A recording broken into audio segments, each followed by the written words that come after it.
Thursday morning, Beth comes to me and says, hey, a non-client is on the phone and they have a really sick dog. They're at an animal hospital, but they're 2 hours away. They want to come to us and they're just calling to see if this is something we could do today. So I'm like, why are they coming to us if they're 2 hours away? Well, apparently one of their family members came to us a couple of years ago, really liked us, and recommended that they use us as their animal hospital since their dog was so sick. So this dog is at an animal hospital and has been diagnosed with pancreatitis and an enlarged heart. Well, it just so happens that we have an internist who can do an ultrasound of the abdomen and we have a doctor who can do a cardiac workup.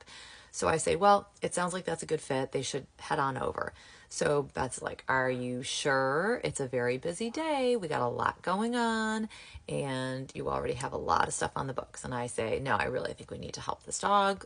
That's fine. Let's do it.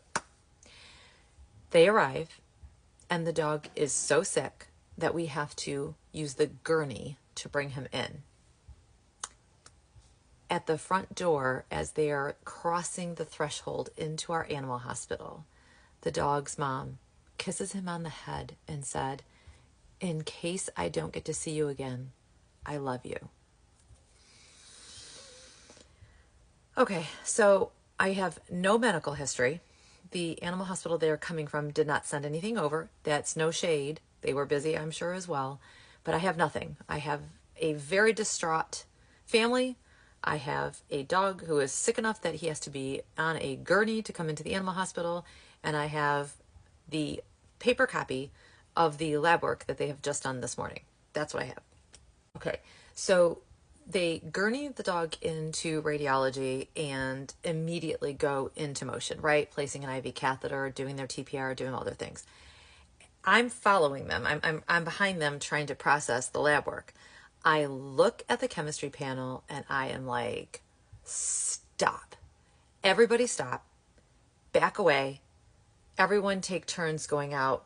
Wash everything, change everything, get gown, gloves, face shield, all of it. Like, everybody back away.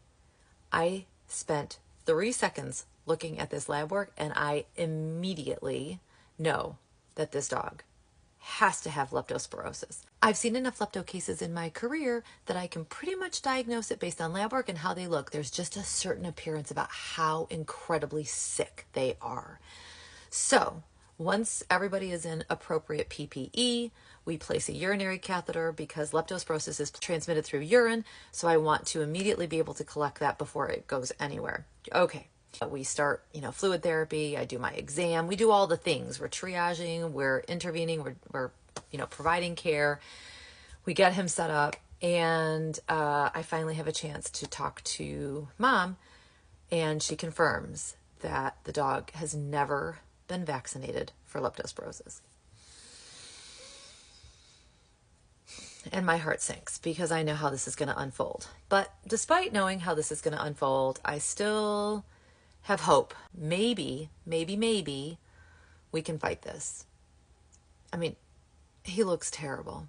He's not yellow, but his renal values are elevated. His white cell count is elevated. His platelet count is low. His glucose is low. I'm afraid that he's septic. His ALT, for anybody who understands what ALT is, it's a liver value. Well, it's not totally always a liver value, but it is associated with the liver, is over 5,000. His electrolytes are all wonky. And he produces 130 mLs of urine after 2 liters of fluids. Apparently the dog also has been diagnosed with Lyme disease because why not just cover a couple different infectious diseases? So, we draw blood, we collect urine, we send everything off to the lab. I don't have results yet. We treated for 24 hours. After 24 hours on fluid therapy, renal values got worse and the dog was vomiting through both antiemetics I was giving. And the prognosis was so grave that we had to have a realistic conversation. I recommended referral to a specialty hospital. Given all the things, it just didn't seem fair. So I had to help him cross over yesterday afternoon, and it was heartbreaking. It was absolutely heartbreaking.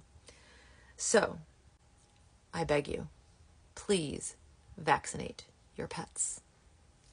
Of course, there are going to be pets who have vaccine reactions. The vast majority of pets tolerate vaccines extremely well, and they save lives. Please vaccinate your pets.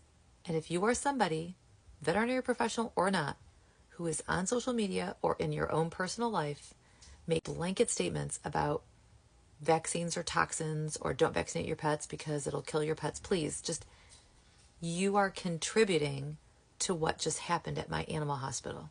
And until you are the one who cares for the pets who arrive that ill and put us all at risk for contracting a zoonotic disease, you have no place making recommendations about vaccines.